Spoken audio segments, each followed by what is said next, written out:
saya udah nggak sanggup lagi buat naik ke atas walaupun tinggal sedikit lagi.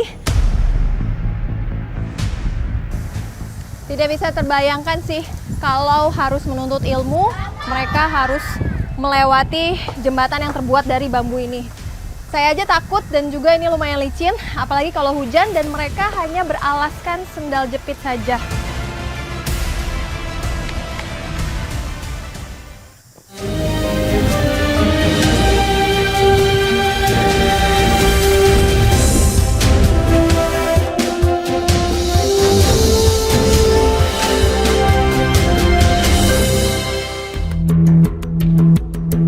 Dengan penduduk kurang lebih 351.000 jiwa, Kabupaten Pinrang menjadi salah satu lumbung padi nasional di Sulawesi Selatan. Sayangnya, ketimpangan pembangunan membuat warga lingkungan Lampatoa hidup dalam garis kemiskinan. Menurut Badan Pusat Statistik Kabupaten Pinrang tahun 2022, tingkat kemiskinan mencapai kurang lebih 8,7%. Perjalanan kami mulai dari titik terdekat di mana mobil penumpang roda 4 yang mempunyai jarak dengan tanah rendah tidak bisa melaluinya. Melewati jalan bebatuan dan sempit, kami pun harus waspada. Menurut informasi warga, akses jalan yang melewati lembah perbukitan milik perhutani ini kerap banjir. Akibatnya, warga harus menunggu sampai kondisi jalan surut kembali. Padahal, inilah pintu keluar dan masuk warga lingkungan Lampotoa untuk menjual hasil buminya.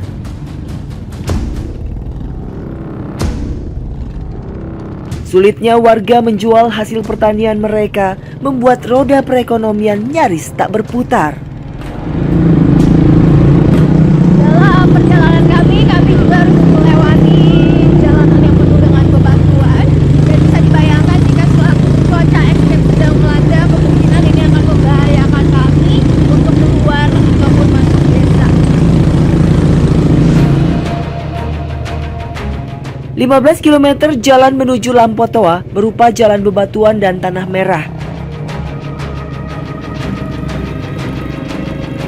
Keadaan makin parah saat musim hujan tiba. Jalan bebatuan sangat licin, apalagi tanjakan dan turunan yang tajam membuat kita harus lebih berhati-hati karena sangat berbahaya. Kondisi jalan yang rusak dan tanpa penerangan membuat sulit warga saat kondisi darurat, di mana warga harus keluar masuk lingkungan pada malam hari. Entah sudah berapa kali warga meminta perbaikan jalan, tapi hingga kini tak kunjung ada jawaban. Ya, akhirnya kami sampai juga di Dusun Lampatoa, Kelurahan Lampa, Sulawesi Selatan. Setelah menempuh kurang lebih 15 km dengan waktu selama kurang lebih sejam lamanya. Kemungkinan kalau infrastruktur jalan di sini diperbaiki, kami akan cepat sampai, kemungkinan mungkin 30 menit kali ya Pak, kalau jalannya bagus. Dan sekarang saya akan mengikuti aktivitas warga yang ada di sini, tetap di Indonesiaku. Inilah lingkungan Lampatoa yang terletak di sebelah ujung utara Kelurahan Lampa, Kecamatan Lampa, Kabupaten Pinrang. Merupakan salah satu lingkungan di Provinsi Sulawesi Selatan dengan jumlah penduduk kurang lebih 400 jiwa. Berada di ketinggian 600 meter di atas permukaan laut, warga menggantungkan hidupnya dengan bertani dan berkebun. Kemiri, durian, kopi, gula aren, dan merica menjadi penghasilan utama mereka. Banyaknya pohon aren membuat warga banyak menggantungkan hidupnya dengan memproduksi gula aren. Letak pohon nira yang cukup jauh membuat perjalanan kami cukup melelahkan. Setelah berjalan kurang lebih 30 menit, akhirnya kami sampai di kebun nira. Nah, jadi sekarang saya sudah bersama Ibu Jume dan Ibu Jume akan ke atas untuk mengambil timbo atau wadah yang sudah berisi air nira yang sudah penuh, kemudian diganti dengan timbo yang kosong. Nira disadap setiap 12 jam sekali, pagi dan sore. Tanpa kenal takut, Jume menyadap nira. dengan terlebih dulu menurunkan timbo atau bambu berisi air nira yang telah dipasang sebelumnya. Tak kurang dari 5 hingga 8 liter air nira harus diturunkan dengan posisi tumpuan kaki yang teguh agar air nira tidak tumpah. Sebelum turun, Jume juga harus menyadap nira dengan memasang timbo yang kosong yang telah dipersiapkan sebelumnya. Dalam sehari, 30 liter air nira bisa dikumpulkannya. Sudah 20 tahun Jume mengambil air nira. Ibu satu anak ini terus berjuang untuk menghidupi keluarganya yang masih serba kekurangan. Ini gimana Bu tadi susahnya Bu ngambil nira? Itu susah diambil sudah di atas. Oh, susah diambil di atas karena kalau saya lihat ini kan timbonya ada 2, belum terisi air nira yang sudah penuh dan itu pastinya berat banget, apalagi harus ditahan dari atas. Nah, saya pengen coba nih Bu ya, coba naik ini, saya mau nyobain juga gimana rasanya menjadi ibu. Jadi saya mau cobain kira-kira saya bisa sampai atas atau enggak ya gitu ya. Ternyata memanjat pohon nira sangat sulit. Bisa dibayangkan, Jume bertaruh nyawa untuk menyambung hidup.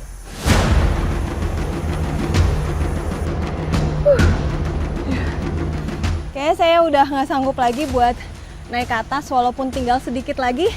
Tapi saya tidak yakin kalau nanti saya takutnya tidak bisa turun. Karena penopangnya saya harus pegang di ujung bambunya dan ini lumayan sakit karena yang jadi penahan bukan tangkainya tetapi pucuk dari bambunya. Karena ini juga udah banyak semut, jadi nggak kebayang sih kalau jadi ibu buat ngambil air nira terus-terusan kayak gini setiap harinya. Bu tahan ya Bu.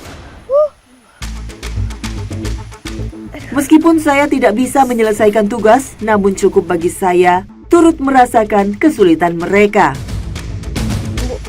Setelah terkumpul, air nira langsung kami bawa ke tempat pengolahan gula aren.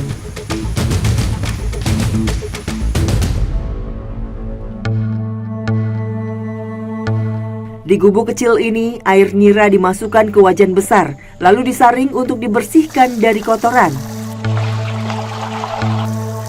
Nyala api harus tetap terjaga agar proses pembuatan gula berjalan dengan baik.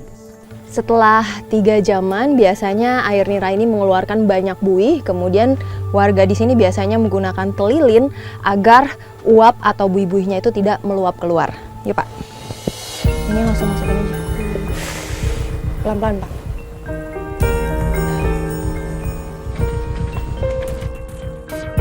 Agar menghasilkan gula dengan cita rasa gurih dan lebih keras, biasanya warga Lampatoa menaburkan sedikit kemiri.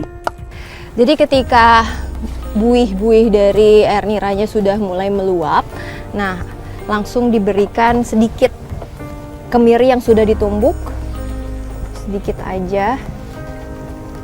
Nah ini supaya membuat air niranya itu lebih matang atau lebih kental lagi, ya Pak.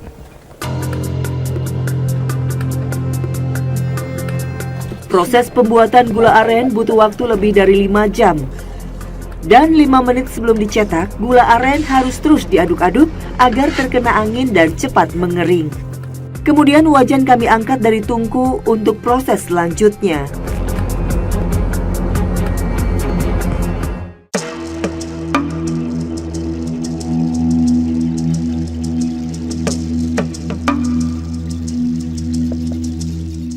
Gula cair kemudian kami masukkan ke dalam cetakan yang sebelumnya telah dipersiapkan. Lalu didiamkan kurang lebih 30 menit supaya kering dan mengeras. Dalam sehari, Bu Jume dan keluarga bisa membuat hingga 8 balok gula merah dari 60 liter air nira yang dikumpulkan. Jadi setelah dikeluarkan dari cetakan kayu, di sini sudah terlihat ada beberapa balok gula merah. Dan ini 2 baloknya ini sekitar 1,5 kilo ya, satu bungkus ya. Nah, 2 balok ini yang nantinya kami akan bungkus menggunakan daun trok namanya. Hanya mengandalkan penghasilan dari gula aren saja tentu tidak cukup. Pekerjaan apa saja ia lakoni, Ibu Jume dan keluarga hanya bisa berharap campur tangan pemerintah agar bisa hidup lebih sejahtera. Harga gula di pengepul lokal dipatok Rp25.000 per bungkus. Padahal harga di Makassar bisa mencapai Rp40.000 per bungkusnya. Infrastruktur jalan yang sulit membuat biaya angkut hasil bumi warga menjadi mahal. Sehingga mereka pasrah dengan harga yang ditetapkan pengepul lokal.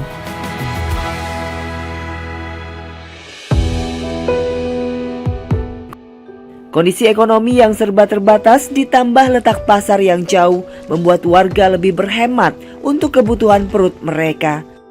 Solusinya dengan membuat makanan sederhana seperti kue ubi gula merah.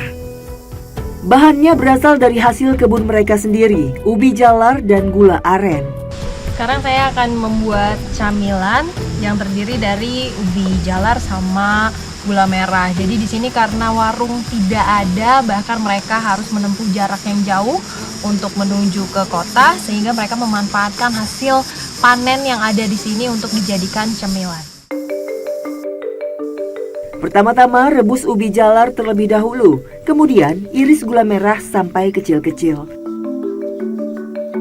Setelah kurang lebih 20 menit, angkat ubi yang sebelumnya direbus, lalu dipotong-potong menjadi beberapa bagian. Kemudian masukkan irisan gula merah ke wajan dan beri sedikit air. Jadi ketika air gulanya sudah berbuih, artinya ubi jalar ini udah bisa dimasukkan. Karena kalau kelamaan takutnya mengering dan juga gosong. Setelah potongan ubi masuk semua, kemudian aduk sampai rata. Kurang lebih 3 menit, akhirnya kue ubi gula merah siap dihidangkan.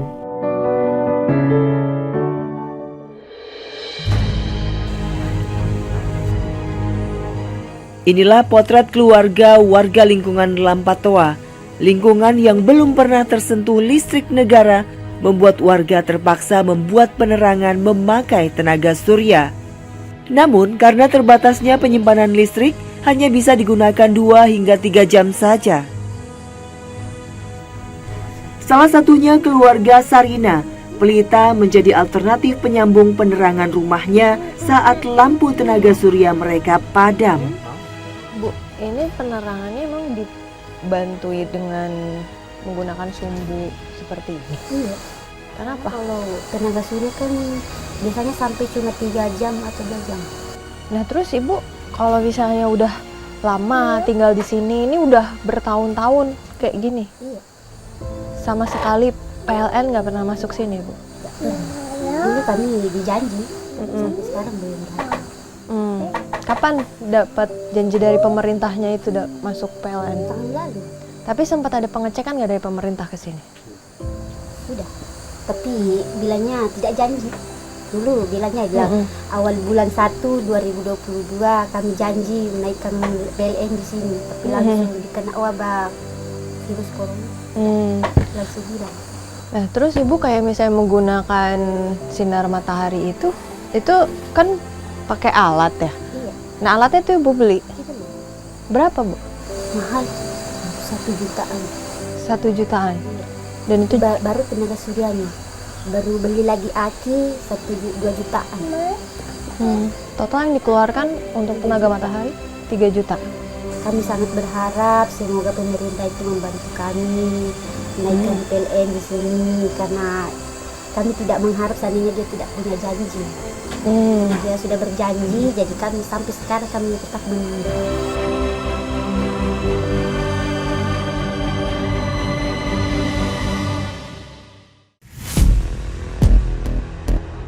Ya, mudah-mudahan pemerintah bisa membantu masyarakatnya. Bagaimana di sini dilihatnya, bilang kesusahannya kayak gimana. Mudah-mudahan itulah bisa dibantukan kami.